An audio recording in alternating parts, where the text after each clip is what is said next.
So we see how you finished the force. Then how did it start? Like, how did it first start that you decided to become, join the force in Las Vegas? I'm a Marine. Okay. So when I was 17, I joined the Marine Corps. And this was this was 1987 that I went into the Marine Corps. Okay. Paris Island, 3rd Battalion, I Company, super hardcore. And my dad was in law enforcement too.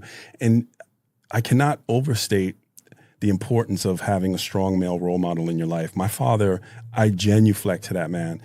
He died in 2017. And what I can say is that my dad, I wanted to do everything like my dad. So my dad was in the military, my dad was in the Army, but I wanted to be a Marine. And my dad was in law enforcement.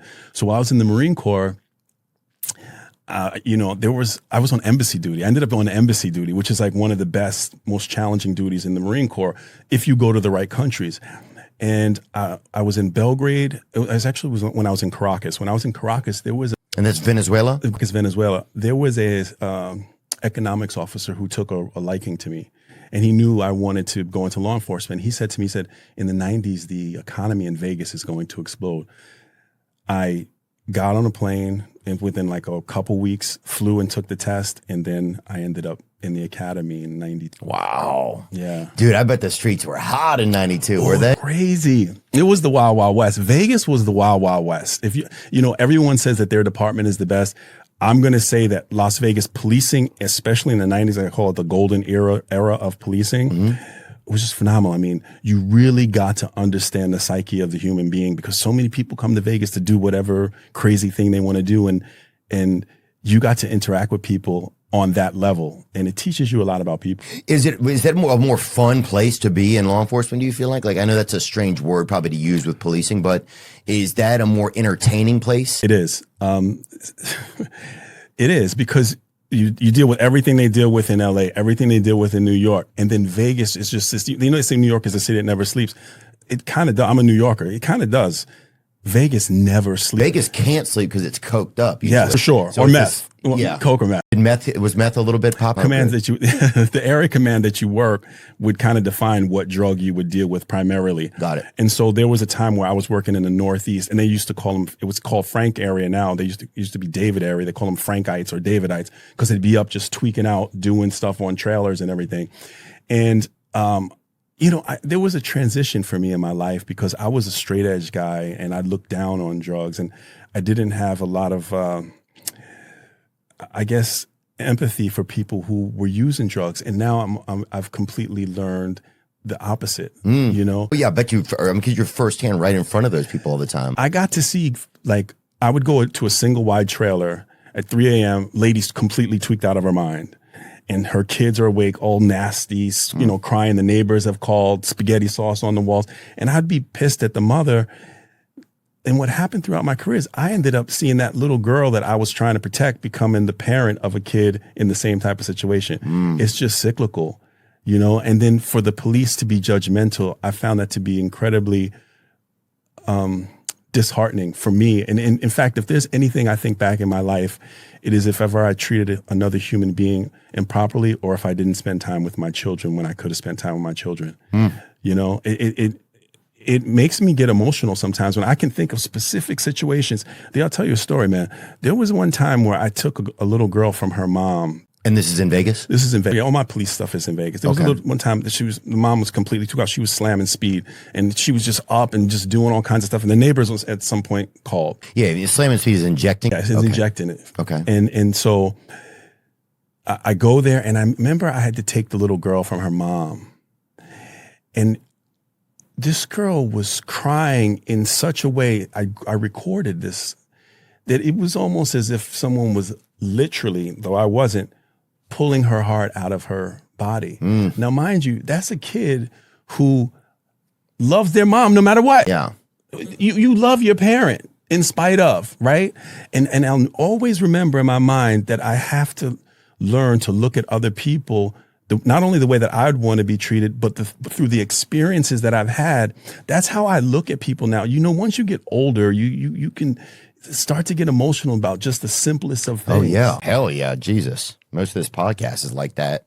Yeah, yeah. It's funny the little things that'll trigger things that you didn't have, or things you admire so much, or even a word sometimes that or phrase somebody will use, and it'll just like well you up with emotion.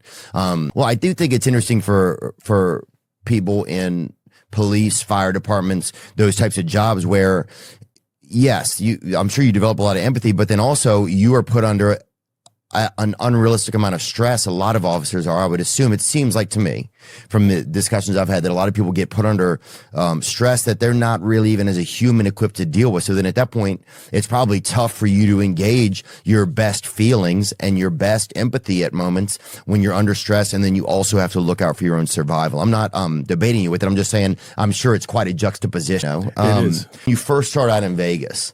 What are some things that you saw?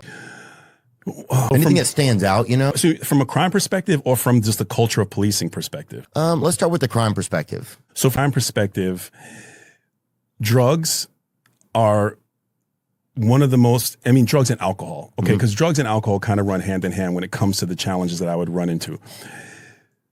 The drug scene in Vegas was either it was crack or it was speed. And like I said before, depending on the area command that you went.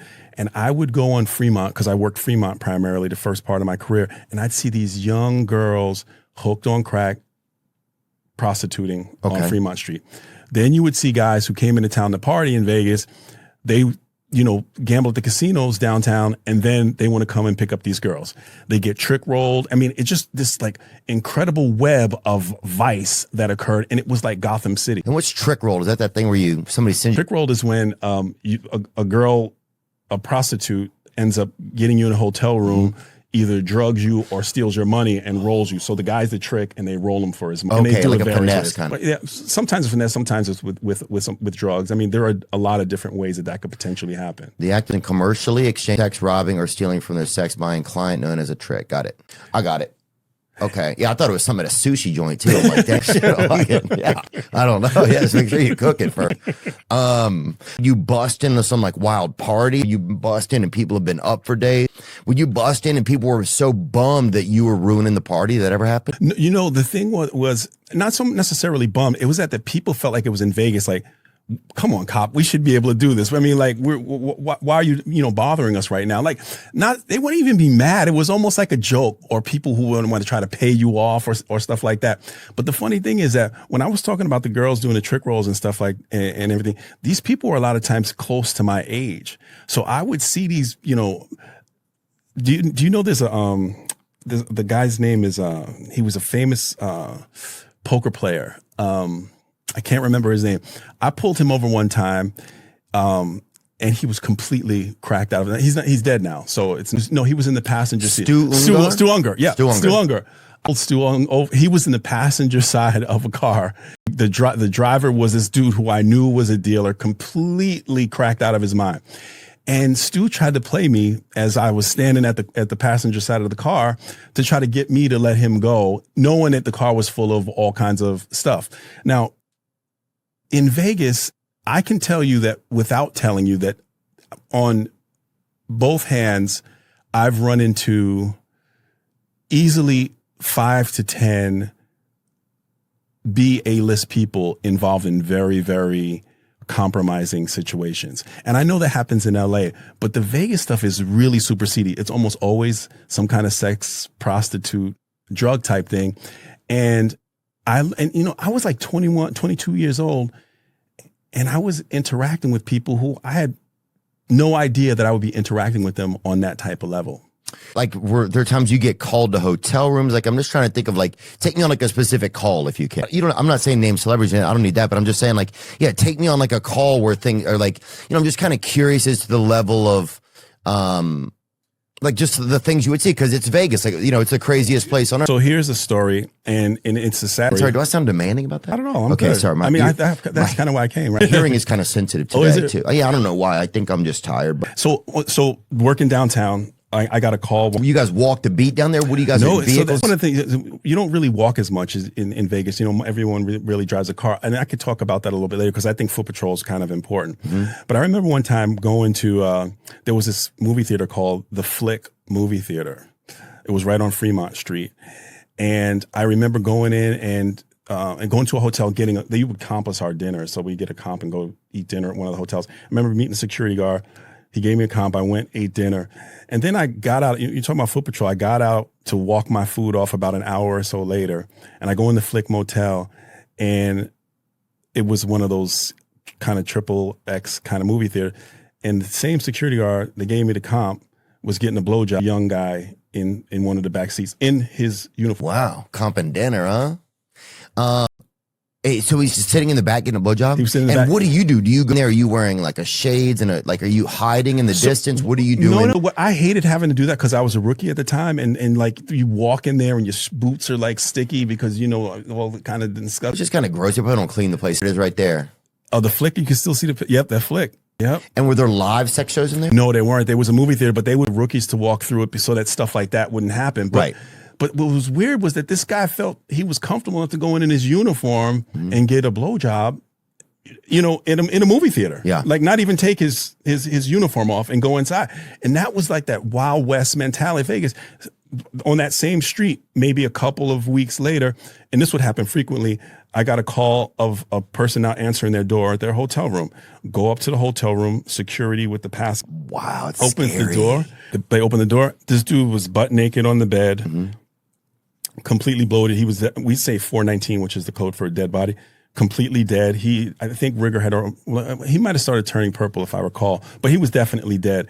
And he had a picture of his family on the nightstand.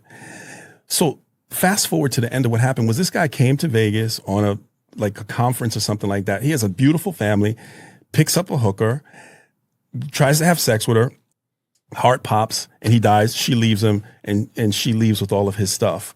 And then that's the legacy that he leaves for his family. And it was almost like it was movie-like because on the nightstand, the guy carried a picture of his family and put it on the nightstand.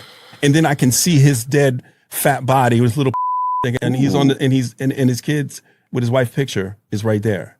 Wow. And you think about that kind of stuff. Like, see, when we talk about this police thing, I think that death is the recurring theme, and it gets scary, like, because you see so much. Like, I would look at a dead body and I'd be like, did that guy realize that was the last time he was going to put on those underwear? Right. Was that the last time that he realized that he was going to do that? Brush his teeth, put lotion on his limbs or whatever. Yeah. Yeah, dude. That's, yeah. Sometimes I think I have like a moment each day kind of where it's like, sometimes it is kind of putting on your socks. You're like, what if this is the last day? I think because that's one of the moments you're kind of suiting up for the day.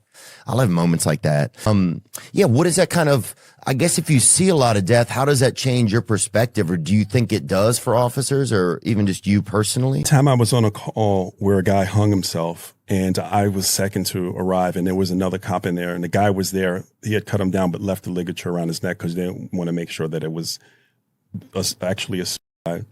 And the guy was just dead. And the cop was there playing with the guys, because a lot of people in Vegas have those little handheld video poker things. I mean, because people don't do it on their phone. And the cop was just sitting there. He was like, just talking to me like, yeah. And the guy was dead there. And I'm talking about stuff from the beginning of my career more so. Because I think that really kind of formulated how my mind looked at death. And, it's evolved some, but those things stand on my mind. And I was like, how's this cop sitting here playing this video game? And I was like, that's why he's playing the video game. That's why he's playing the video game, because he's got to sit up here with this guy. He needs an escape. Yeah. Would you want to sit here and look and just keep taking the guy's pulse? Or it would be hard. It would be crazy if he's sitting there. Yeah. Doing else besides trying to occupy his brain. That same time period in my career, it also taught me a lot about what we do with our loved ones at the last moment. There was a recall. On domestics, you get a lot of recalls. There was this lady. Okay, and on domestics, you mean by domestic violence, and there was a recall, you said? Recall. A lot of times you end up having to go back to the same address multiple times. Okay, recall. So we got recall back out to so-and-so? And I remember it was really, really pretty, kind of, I'm guessing that, because I'm in my early 20s, I'm going to guess this lady was about 30 something, really, really pretty light-skinned black lady. And she had some kids and she had recently been divorced.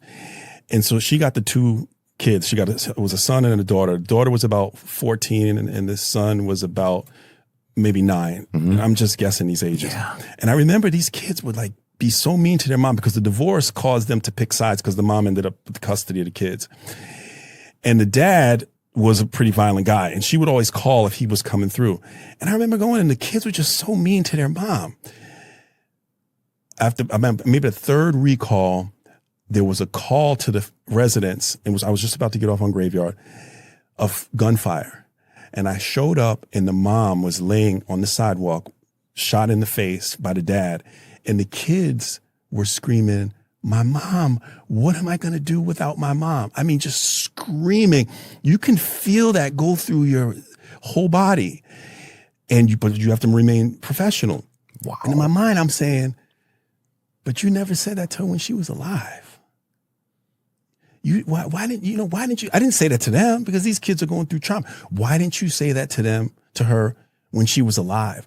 So, when I talk to people about policing, it's nice to tell stories, but is there a lesson that I can learn from this? If someone watches, that's why I really like you, man, because people relate to you, dude. And like, there's some kid or someone watching this that's like maybe going through something. And if they can take that away, that, you know what, I'm going to say, I love you, or I'm going to hold back yelling and being rude to you just because I'm having a bad day, then this, to me is a... Yeah. I think it's hard for children to learn that. I think one of the things that I don't have any children. I've been a child, have any children, but I think one of the things is nobody teaches you kind of how, a lot of times to interact, how to express your feelings. Like, and I think a kid, you kind of feel like they just are going to know those things naturally, how to talk to their, I think parents probably talk about how to speak to your mother, how to speak to your father. But I think sometimes there is this missing element sometimes of like how to feel, what a feeling is, like kids may be confused. They may think something's anxiety for a lot, and it's really just a feeling. It's like, I think some of that, I think there's a missing piece of education there. And I'm not even blaming it on parents or anything. I think it's just a part of maybe our culture, that could be more expanded upon. Maybe even classes in school. I know it sounds crazy. No, it doesn't. It sounds real. Somebody would have taught me in school how to recognize if one of my friends might be struggling, right? Yes. Or how to approach an issue if there's some type of thing goes on, or if somebody's, like how I'm feeling about shit. I think that could have been super helpful. I agree 100%. And as we get older, I think that we learn how to do it better. But there's so many young people suffering. And, I hate to use the term bullying because it sounds kind of corny, but like, I don't like bullying in any way, shape, or form. There's someone going through something so difficult. We have no idea how, that saying that says, be kind, for everyone you meet is fighting a very hard battle. I don't go to Vegas. I go to Vegas a couple of times out of the year for just different things. Cause obviously I still have some roots there, but, even being a New Yorker, I spent so many years there. The last time I went to Vegas, or maybe it was the last time, my daughter picked me up, right? Mm-hmm. My oldest daughter picked me up. She's amazing. All my kids are amazing, but my oldest daughter picked me up, and she says, we coming back from the airport, and we drive by this apartment community, and apartment community, and without even thinking, I was like, oh, because when you're a cop, you're like, okay, that happened there, that's all you think about. And I remember I said, I'm going to tell, I told her the story that there was this pizza delivery guy. His girlfriend went to pick him up from work, and she rode on him on his last delivery. And these guys come out from the bushes and rob and shoot and kill him. Oh. I was the first to arrive. I get there, and this girl grabs my arm, and she's saying, wake him up. Wake him up. And this is in the Bible, there's a story where this woman walks by, and I'm not saying that I'm Jesus by any shape, but where the woman touched Jesus, and he said he felt, he instantly turned and knew that he was touched. There's power that goes through people when they're going through things. And like, that's why I feel like being a cop for that long, I don't know that the human psyche is meant to be able to deal with going through that. It's like you go to work, you're like, okay, give me a conflict. Okay, I'm done with that one. Give me another conflict. Right. All right, I'm ready. Give me another conflict. I go to lunch, then I go home and got to deal with my own conflict. Yeah. You know what I'm saying? And you have to go to lunch, dude. What kind of lunch goes with a homicide exactly. or a burning? I'll have nuggets after a burning. You still have to eat, right? But it's like, you see fucking Ronnie's having, an 8-pack of nuggets. And it's like, dude, calm down. You fucking had 4 drownings this morning and you're out here just nuggeting up. I can't even imagine. It'd be crazy to see a pairing menu for crimes and then different, I think if there's a couple B&Es or whatever, I'll have a fucking appetizer. You feel me? B&E, you mean breaking and entering? Yeah. I'm trying to work back got with you. No, well, we had a detective on one time, and we talked a lot at nauseum about like the stress that a lot of officers feel. He told this amazing story about called to a scene, and the mother's in the yard saying, "I think my son is thinking of committing." They look in the doorway. The guy takes his own life with a shotgun, shoots himself in the head. Now he has to go back. Now he's standing there talking to the mother when it happens. She's saying this. Now this happened. So he has this thing with the mother. He still has to go inside and make sure everything's okay. Like, is that exactly what happened? Who knows if somebody's still in there with a weapon? You just don't know. He can't get the door open because the body's right there. He finally is able to get it open, maneuver, and part of the matter from the guy's head falls down the back of his shirt. Disgusting. Yeah. So now he has to deal with the other. He has to fill out reports. It's 4 hours before he even gets to think about. And the whole time he has like, I just, you guys are like the drain of society. You guys have to be this catch-all in this. You have so many responsibilities. It's tough. It really is. You know, and there's a story that. Yeah, everything's going to be okay. Kara Clay, thank you so much for joining us. You are a retired police officer and detective from Boston. That's correct. And you're on the forces for 31 years. 31 years. Yeah. And you started out in Dorchester, I think? Yeah, I graduated the police academy. They send you to a couple different places till you're on probation or whatever. And I went to a part called Dorchester. Probation, they send? So when you join the police department, you go through the police academy. Okay. And then when you get out, now they do it for a year, but when I graduated, it was 6 months. And they have you basically, it's probationary period to see if you're, good enough, behave enough, or do the right thing. For like 6 months. So they send you to a couple different places, like one busy district, one quiet district. Start you like a probationary period somewhere. Yes. And you might stay there or they might move you, but that's how you're on probation for 6 months. And then you're, a full-time police officer after that. Okay. And what were those first years on the force like in South Boston? Yeah. So I was actually born in South Boston. So I was in Dorchester and then I was in South Boston. South Boston at the time was a quieter district. Dorchester was very, very busy. In the 90s was like in Boston was a ton of shootings and gang stuff going on. So comparatively speaking, South Boston was a quieter place to end up for several years. And demographics of that area, like where you were servicing? Kind of everywhere. Dorchester is a different demographic than South Boston, population-wise. Now South Boston's very hip and like it's all young kids. But at the time I was there, it was like all just kind of families. Pretty quiet place at the time compared to other districts where like, a shooting every couple of days. So mostly white, black, Latino, Asian. Dorchester at the time when I was first there was a lot of black, some white, some Asian. And South Boston at the time was mostly white, but some black and Latinos. Got it. And who are the people they call Southies? Because you hear that a lot. Southeast is not a thing. You could say you're from Southie, but it's not pluralized. There's no S on the end of it. But so I'm from Southie, but I never said that growing up. We always said South Boston. But most people said I'm from South. Okay, that's how you pronounce it. Nickname for the part of town. Right, but so you're not like, but do other people call you Southies? Those are Southies? No, people from like out of the city who hear about it became popular because it was in Hunting, was in South Boston. So that's kind of what put it on the map. So when people started moving there and didn't know any better, that's how they would say it. But people who grew up there back in the 70s, 80s, or whatever, didn't. Pub that they, like a big thing, L Street Tavern, and that was like around the corner from where I grew up. And were the people there distrustful of police at the time? What was the relationship like between? No, people in Southie like the cops compared to other parts of the city. Yeah. I think in my experience. I mean, it was a quiet place when I worked there. Most of the stuff that kind of good stuff that happened or whatever crazy or calls I've been on happened when I was a detective. Patrolman was pretty quiet. Do you remember one of your first like big like calls as patrolman that was like, oh, this is real? Like, do you remember that like a first moment where you're like, this is pretty real? A lot of the calls, it's funny, a lot of the calls when it comes in like, person with the gun call, like I still remember my first person with the gun call, I was shitting my pants because I was like, oh my God, and it turned out to be bullshit. It wasn't even real. So a lot of the calls are like that. You don't know they're fake until you get there. So you're like an adrenaline dump in the car and you're like, oh my God, this is real. And I remember being like, what am I going to do? Nothing. It was a big nothing. Were you putting lipstick on or what? No, there was no lipstick when I was a patrolman. No. Yeah, do you like powder up your face a little bit or something? No one powdered their face on the way to a call. That wasn't it. No, that wasn't a thing. Yeah, that's just in Charlie's Angel. Yeah.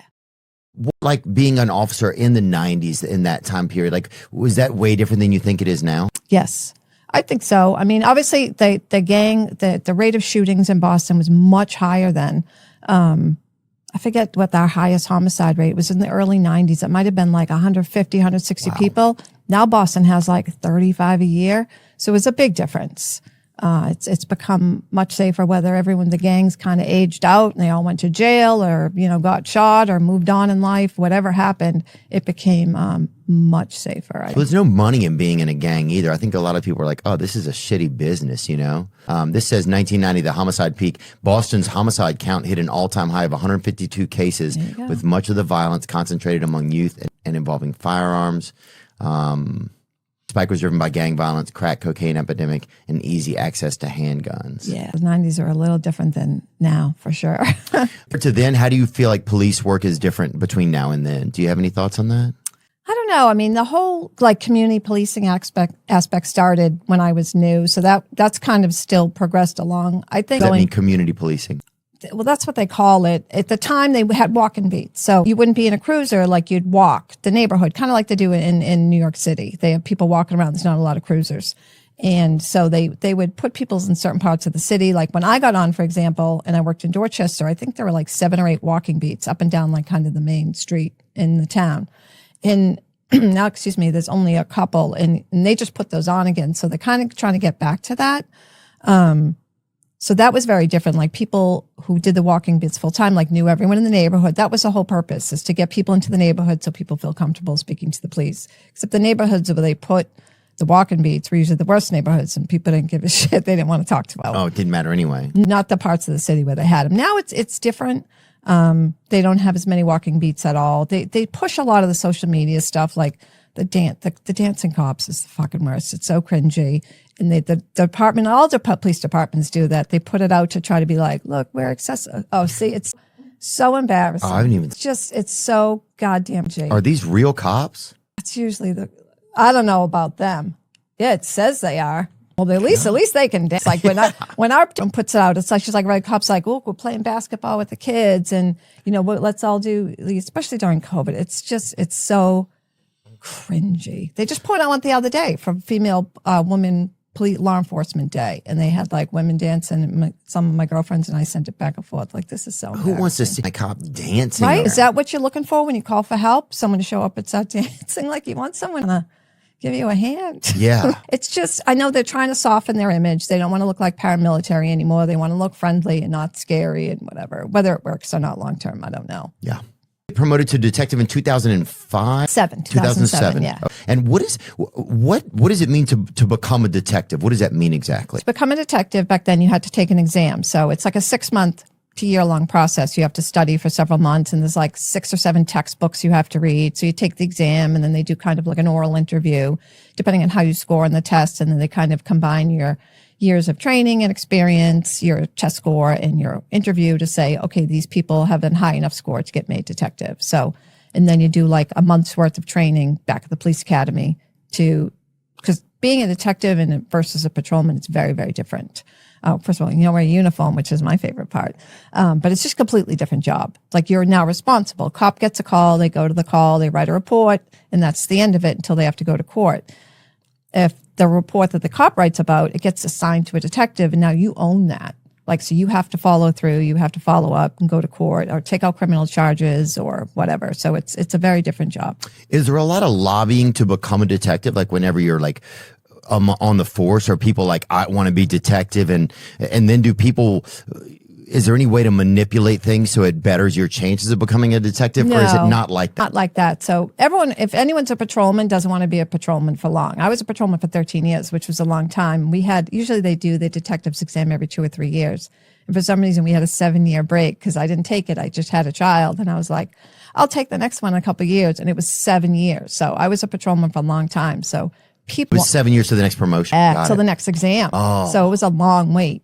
But people want it just because it's better than being a patrolman. Some people love being a patrolman and will do that their entire life, but most people either want to take an exam and become a supervisor, like a sergeant, a lieutenant, and keep kind of going up the chain, or people are interested in being a detective. So it's definitely desirable, Mm-hmm. Do you remember a case as a detective that really kind of stood out to you?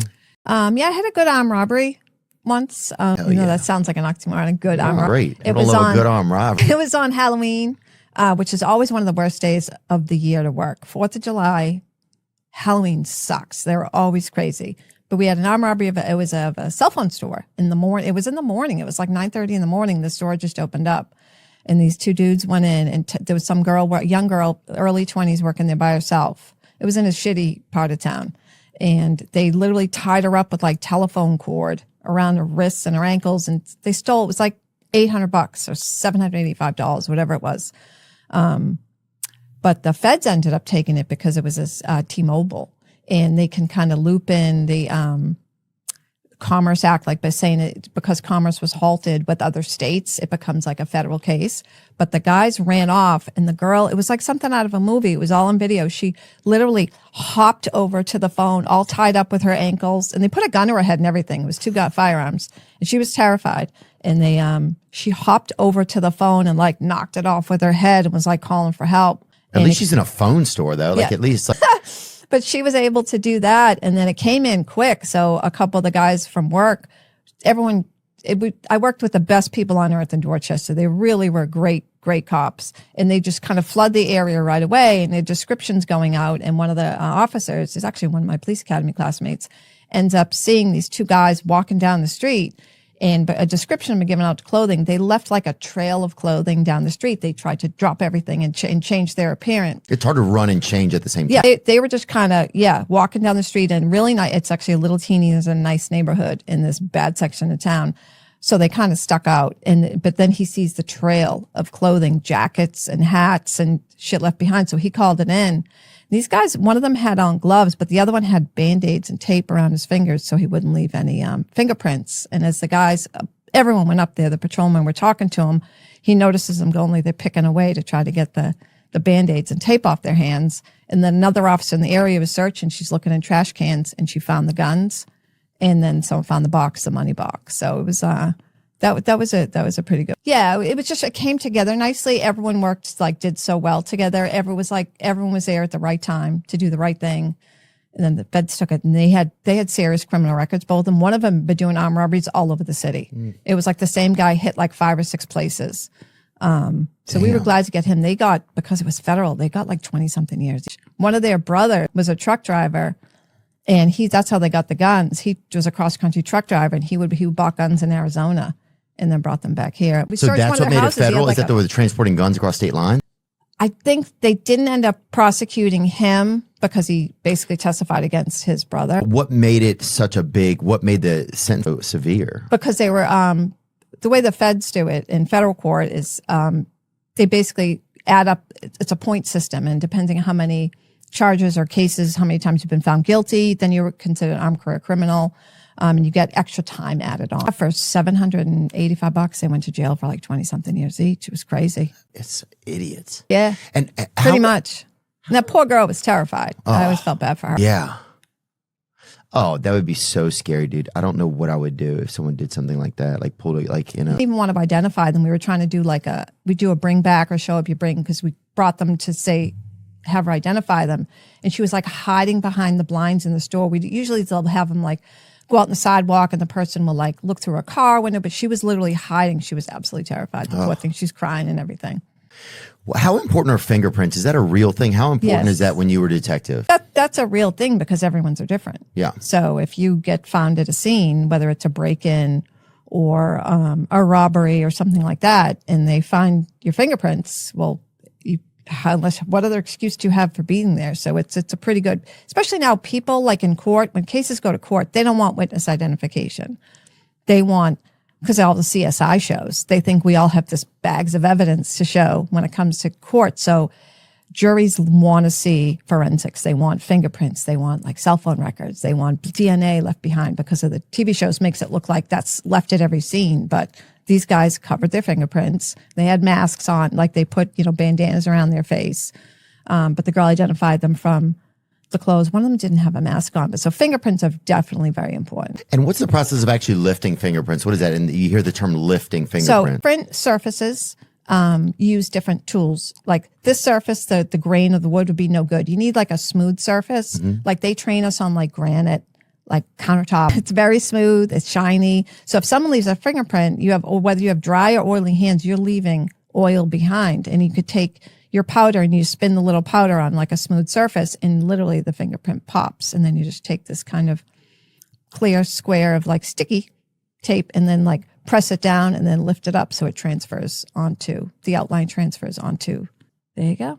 Can there be fingerprints in a place? Like, could you look at a counter or something and see nothing and there could actually be fingerprints there? Yeah, you can kind of, if you use a flashlight, sometimes you can see it if it's a clean surface. If it's like a shithole house or filled, like bank robberies, we don't do fingerprints because so many people go up to every teller. Like even if a bank robber comes in and puts his hands down, there's 10,000 other fingerprints there from the people that came before you. Right. So we don't bother with something like that because you have to be able to show it's a suspect. So they won't like put it into the system to see who it even belongs to. Could a surface be so dirty that then the print itself actually makes it clean in that, you know what I'm saying? On dirty windows, we get those on a break-in when they push up a window and leave them behind, and you can literally see them because you can see sometimes they'll smear the dirt. Sometimes it's so dirty though, the dust won't adhere to it. Got it. What's a person who picks up the fingerprints? What do they call that person? Well, we do it. Detect Boston, yeah. Some in other places like the crime scene tech will come out and other departments, but we do it ourselves. Unless it's like a major incident, like a homicide, then the homicide unit will call the forensic unit, and those are civilians. They're not police officers, but they have gone to school for that. So if it's like a major, like I said, a homicide or something, they'll call in the crime scene techs to do it. They don't want to mess with us. In the day where it's just busy, you're like, oh shit, I got to get to my kid's birthday or whatever. I'm gonna fucking we'll hope for the best on this when you take off. It sucks. Like your shift ends at 4:00 if you work days, and at 3:45, a person's stabbed. All right, I won't be home till midnight. So you stay around. I was saying, like, have you ever had a thing where it's like, I got to get out of here, instead of doing the work, instead of dusting for these fingerprints, I'm gonna hit the room. You can't do that. You can't. No, it's on you. If it's your case, if you're on call, we call it catch day in Boston, but detectives, like certain squads, are in charge of all those calls that day. So, 5 things could come in. We could get a shooting, a stabbing, an armed robbery, and missing person, and they're all assigned to you. But it's not that busy, but it can be. Right. You might have a day like you don't even go pee, you don't even eat lunch. I mean, it's few and far between, but it definitely happens. Wow, so you're just cruising like that. Yeah. You mentioned television a little bit ago. How much is television and what people think and expect, how much has that affected like the prosecution of cases? It absolutely destroyed it, yeah. Everyone has such high expectations. If they watch, CSI Miami or whatever the hell it is, and see they solve everything instantly, and they have cooperative witnesses, or they have all this piles of evidence. And like I said, because of that, people in regular juries and regular court cases expect, they literally come back with notes saying, why don't you have fingerprints? Why don't you have DNA? Like, why don't you have that? Well, not every case has that. Like I said, a bank robbery comes in, they don't touch the counter. We have no DNA. We have no fingerprints. Like, we have semen either. We have to go on eye identification, and videos now everywhere. Video's huge. Video's a huge help, but it's definitely, the shows have been a detriment to prosecuting cases for sure. You think it's made that the shows have made it harder to prosecute cases? Absolutely, because people have higher expectations. The juries do, and they're like, "Oh, there's not enough here." Yeah, we're like, "It's not. You don't have anything. Where is everything?" Yeah. It's like, "Well, we have we've got the video, and we've got this and that," and like, no. So it's tricky. Yeah, it's not been our friend. It's fascinating. It's fascinating because it kind of glorifies the sport of being a detective, but at the same time, a lot of things happen like that. Once things get glorified so much, kind of they get ruined sometimes. I think that's just almost a general rule of things. It feels like, except for God, probably. You always hear like the show's The First 48, right? And my friend Aaliyah, he's a comedian. He has this great joke. He's like, the first 48, and I'm paraphrasing. He's like, the first 48. It's like these detectives have 48 hours to solve the crime, but really they have as much time as they want. Yeah, they do. We do. So sometimes you're waiting on video. Like, it doesn't, obviously, if you don't have a suspect like right away, but if you work at it, sometimes the evidence is out there. You just have to find it. It might not slap you in the face at 10 minutes after the incident. Right. But do you really only have 48 hours? Oh, we have all the time you need. It gets busy. And if I have, 3 cases that day, and if like I got to work on it, and then 2 days from now, I get another big one that like a shooting or a stabbing or whatever, now your attention is split. So time is of the essence because something else is always going to happen. It's going to happen. Something's coming, and whether you have a leisurely amount of time to work on the case, like then you're working overtime, then you're working a double to try to stay and work on this case because another one could come in tomorrow. Wow. So it is, this point to it, like the 40 hours are important, but I think more so because something else is coming. So it's going to take the attention away, and then you can only be in so many places at once. You know what I mean? You can't. God. Yeah, I never thought about that part of it. How do you prioritize what cases are most important? I mean, obviously, like if someone gets shot or stabbed, like that's a violent crime, and you want that person who, it's more defendant based. Like the kind of person that's going to do that, you want them The streets. right, Right. And, Understood. right. If, compared to, identity fraud. Well, that's not an emergency. That can wait. You know what I mean? So those kind of because we get a ton of fraud. That check fraud and all that shit, bank fraud is a nightmare because it's a lot of the times it's not even taking place. We have our victims in our city, but suspects are all over the country or all over the world. Yeah. So you can't prosecute them. Yeah. So it's hard to chase down. So those are kind of, to the victim, it's not a lower priority. They're the one that had their money stolen or whatever. Of course. It's not the same as being shot or stabbed or having an armed robbery or something like that. Find this guy now because obviously Correct. they're in heat for crime. Yes, exactly. Wow. So are there days when you kind of get to the end of your shift almost and you look and you're like, oh my God, there's still that one missing person I didn't reach out about, or there's still this one thing to go do that. Yeah. Oh. You very rarely get to go home at the end of your shift. You're always staying. And what's that effect like on your home life? Like, were you able to have kind of a home life? Like, what was that? Yeah, I mean, it makes it trickier for sure. You need help at home. It definitely makes it more difficult. And were you able to have a family stuff? Do you have children? Yeah. Nice. Oh, your daughter's here. My daughter's here. Oh, nice. I forgot. Yeah. I didn't forget, but I think I just didn't know if she wanted to say it or not. Maybe. Yeah. How do you manage that? Was that? It's July. It was hard. Yeah. Because then you expect it to come home. I get you to help them with some project, or you got to make supper, and you have to call and be like, I'm not going to make it. Someone got stabbed, or I got to stay late. A lot of times, you're going to be like, okay, those days I know I can stay late because I have coverage with the kids or whatever. Yeah. But it's not easy. But at least you had a good excuse. Yeah. I mean, I wasn't out, getting my nails done or getting shit faced. Yeah, I'm getting my nails done, or I'm getting Working. Yeah. It wasn't like, I'm drinking or something, or Euclid is on third base. I'm exactly. I'm not going to be home on time. To see where family life suffers, do you see it like, because that's also a common theme in a lot of Yes. So you're halfway if you want to. You are. Gosh. Guy we had that was in the police department right next to us. Ended up getting to his car and with the duty shotgun blew his head off right before he went out for the shift was supposed to start. But the number one killer is cops. They never tell you that. They never talk about mental health. I went through the entire academy. They taught me how to put on a tourniquet, heal a sucking chest wound. They taught me so many things, but they never made one mention of how to work with your own head. Wow. They never said suicide is the number one killer of cops. I think that's changed. I know it's changed, but it's getting a lot better. But at that point, there was no mention of that. And these things accumulate. I'm giving you one portion of one day. I can't imagine, especially like I grew up with a lot of childhood trauma, and a lot of people have, right? And it's really common, and that is tough enough to deal with in regular life as it comes up later and you realize there's ways that it affects you as an adult, right? Yes. I can't imagine whatever traumas you already have or things that could have happened in your past, and then you're now just engulfed in this. Do you feel like a dam for trauma for people? Like, do you feel like a reciprocal for it? I mean, yeah, because there's so many things, and then you just have to go on to the next call. Is there? It depends.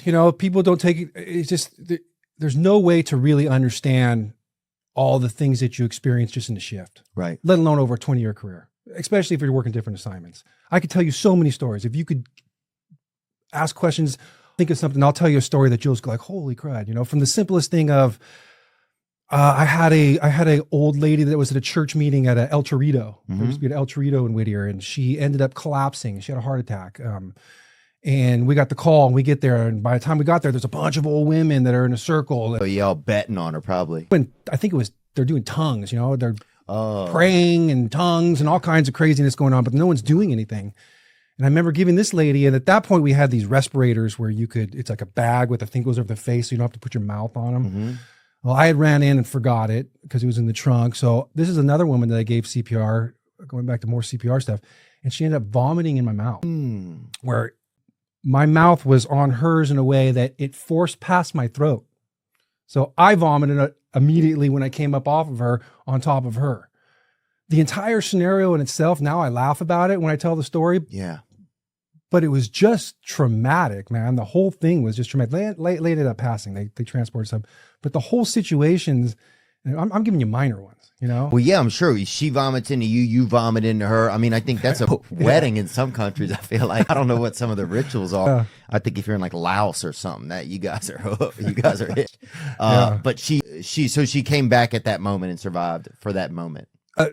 Fire department got there. Apparently she had a pulse when she left, so I was feeling pretty good. But I found at the end of the shift that she had passed. But there's so many. So tell me, give me a call. Like, give me the first call where you have to go into a place. Like, what's it like when you have to walk up with your weapon out? That has to seem crazy, because then you're like saying, "Okay, I'm in control."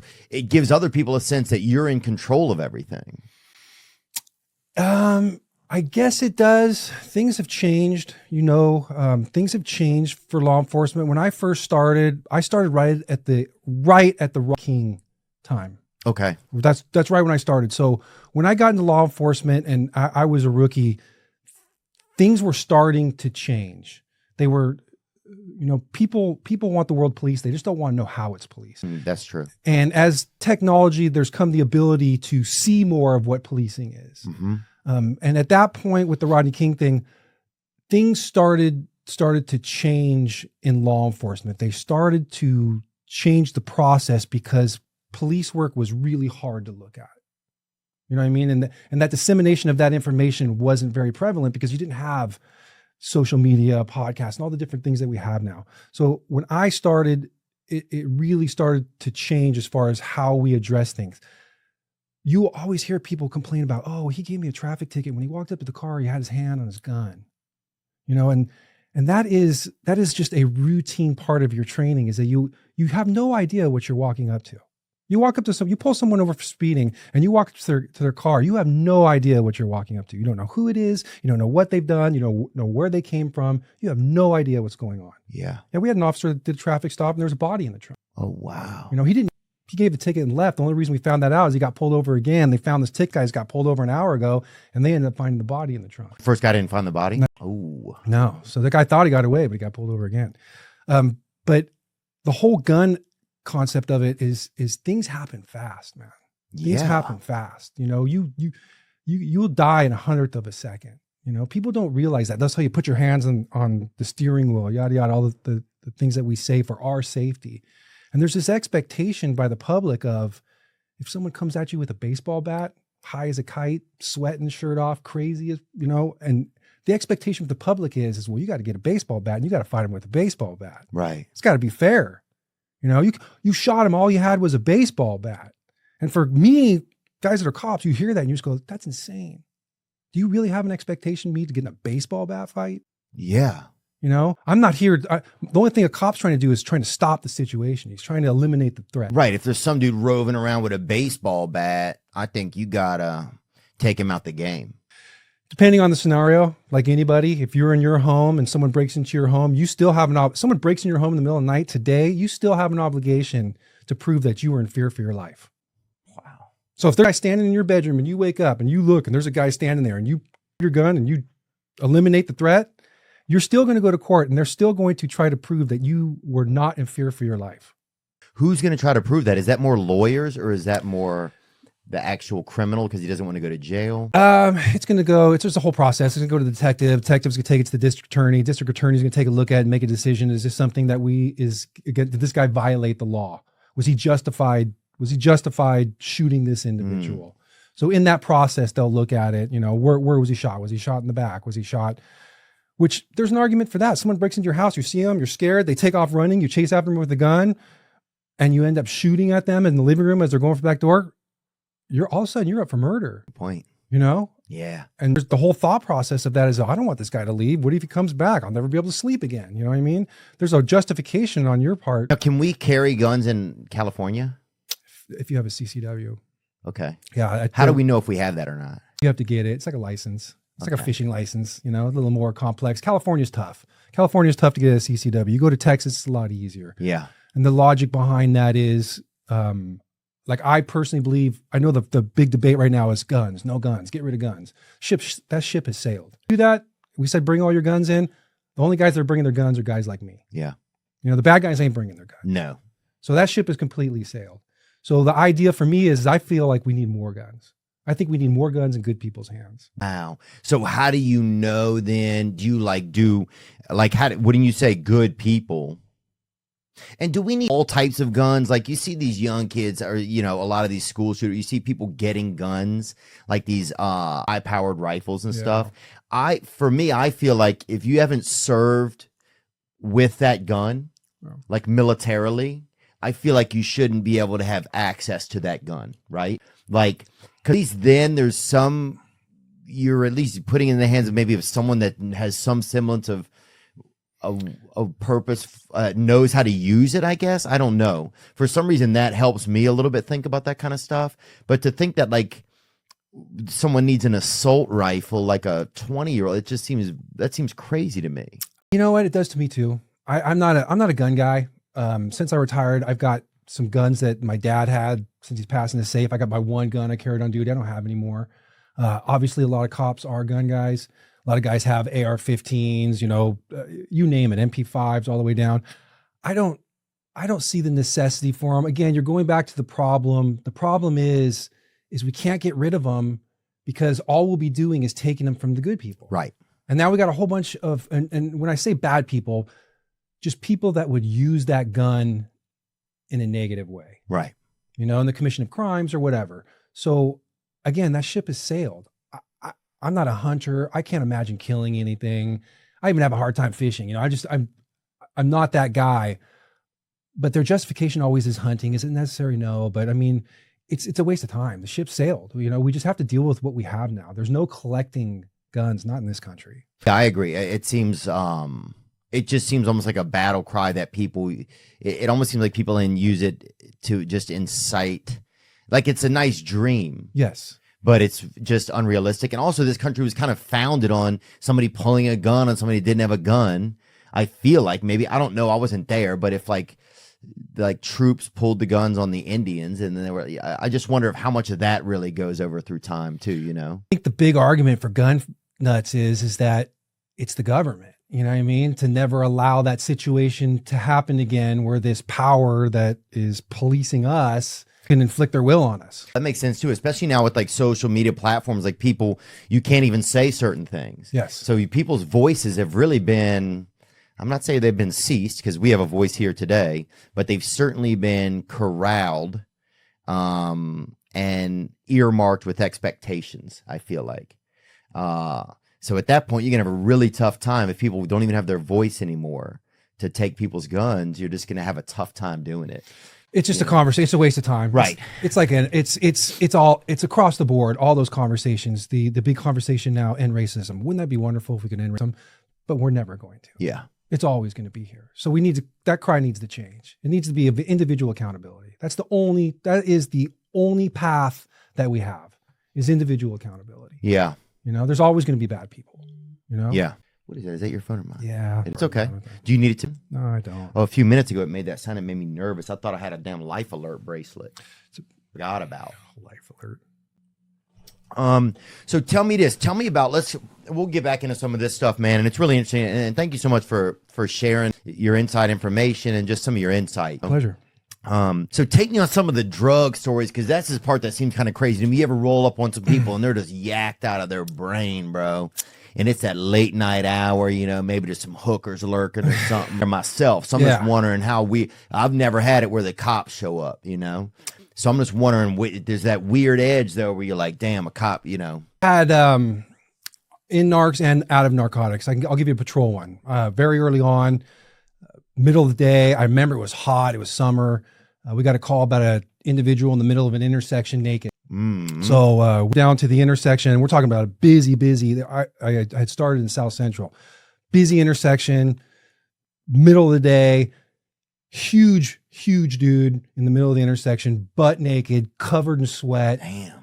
going in circles, which was causing in the middle of the intersection people to slow as they were going through. So what he was doing as they slowed, he would run up to their car and try to dive through their window or break the window out. Oh, wow. And then people would make and take off and leave. This was back when I started, and PCP was a big deal. What I saw, that's pretty common. Guys on PCP to shed their clothes. Was it was that more of a drug? Some drugs are for certain, or used more in certain communities. Was it more of a black community drug, a white community drug? Was it more of a poor drug, a rich drug? It was a black community, Hispanic community. Yeah. Again, I can't I know that's not on it. definitive, but yeah. The problem with that, for me to tell you, I'll tell you what it was, and that's what I experienced in the neighborhoods. But I started in a black community. I was in South Central, and I moved on to Whittier, which was a Hispanic community. So Whittier was a little bit more mixed, but predominantly Hispanic.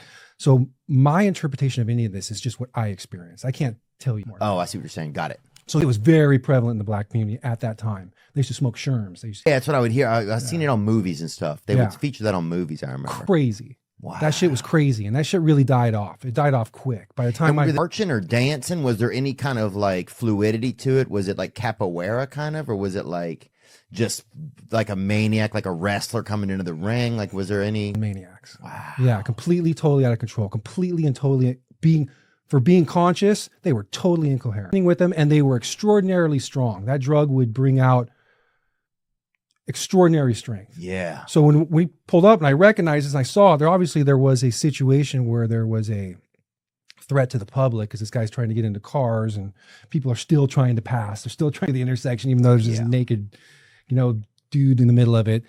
So what I end up doing is just driving around this guy in circles, clearing the intersection with my lights and siren on, and all that noise and lights and the confusion kind of kept him in the middle. It kept him in the middle. He would walk a little bit, but I kept doing these circles until more police officers got there. Uh-huh. And the good thing about Los Angeles is that when you call for help, there's so many neighboring police agencies, sheriffs, LAPD, yada, yada, that they're there quick and a lot. And we had a lot of police officers quick. So what we ended up doing is getting out of the car and kind of circling this guy. Well, now it's on because there's not a lot that we can do. And this is back in the day when we didn't have a lot of really efficient, less than lethal stuff. Right. I mean, they used to issue SAPs, which is crazy. SAP is it's a little leather club. Bring it up, Zach. Let's look at it. Yeah, it's a little leather club that has sand in it. That sole purpose was just to beat on something. Police uniforms had a little pocket in the back of the leg, and you put the sap in there. They even had sap gloves where you'd put them on and had the sand and the thing, which look back now. Yeah, there's all kinds of different examples of the sap. Those things hurt? Yeah, those things are brutal, and they're compact, and they were very effective if they were used in the right scenario. It's totally outdated. They're totally gone now. We to address situations, but back in the day, that's what they gave you. And how long was it? How long is It's it? like a couple feet. Oh, okay. About Damn. that long. Something you can carry on you. But standard issue.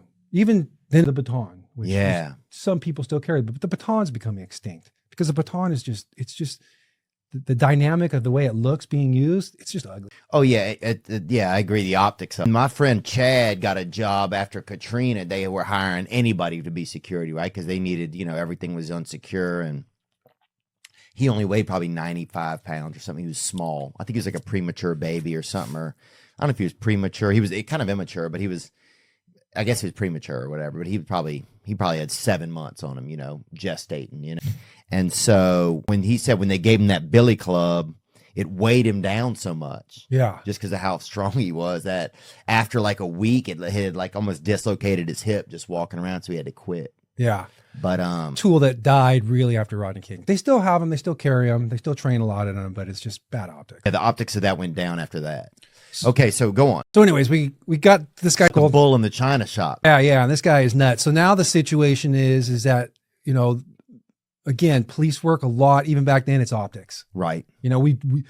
Everyone's watching you right now. Mm-hmm. So you not only have the dynamic of I'm dealing with a guy, and if I remember him, he was big, and I'm a big guy, and I remember this guy was big, intimidating, and he's high as a kite, and he's sweating, and he's growling, and the whole thing. So this is not going to be a simple situation. Again, didn't have the tasers. We didn't have those things that have a net. There's a lot of less than lethal stuff that they're introducing now that we just didn't have it back then, Yeah. And I guess it was because it's like anything, it's evolution. Right. You don't need it till you need it. Or you don't need it until whatever you had before is no longer socially acceptable. Right. Rodney King pretty much killed the baton. He did. And it's not a bad thing. Yeah. You know, they found better ways, but we didn't have it back then. So now the situation was so we're gonna have to bum rush this guy. We're all going to go in and get this guy. I actually had this scenario twice. Well, in police work, the newest guys get the worst assignment. Fortunately, in that scenario right there, it was a lot of different agencies, so everyone didn't know. So I remember the sergeant pointing out guys that were obviously new, and they essentially rushed this guy who's completely naked on 100+ degree day on the asphalt in the middle of an intersection in Los Angeles. And it was on for a while. And then once one guy got him to the ground, then everyone gets in. And even when you can only have so many people involved just because of space factor. I mean, and even with having 5, 6, 7, 8, 9 guys on this guy, it took 15, 20 minutes to get him in custody, you know, to actually get his hands behind his back and get handcuffs on. Right. By the time that shit's done, you're covered in all kinds of shit. Yeah, I'm sure. You know what I mean? You've been out there. Yeah, you're good. Yeah. And especially when you guys all go running at him, I bet it's almost like spin the bottle. Like the last thing you want to get is the guy who runs right at, straight at his wiener, to be honest. Totally. The other scenario I have in that, to make it real quick, we had a guy that we got a call. Someone saw a guy looking through their window. Little girl saw a guy looking through her window. Oh, man. Yeah. Keeping Tom. Essentially. We get to the house. We get to there. She shows us the window. We find the window. Below the window, there's semen. Oh. This guy had been looking through the window at the little girl and doing his business. There you go. And so we ended up looking for the guy. We ended up finding him in some bushes not too far away. Again, white guy, creepy, tall, totally naked. Yeah. And his testicles were the size of a softball in purple.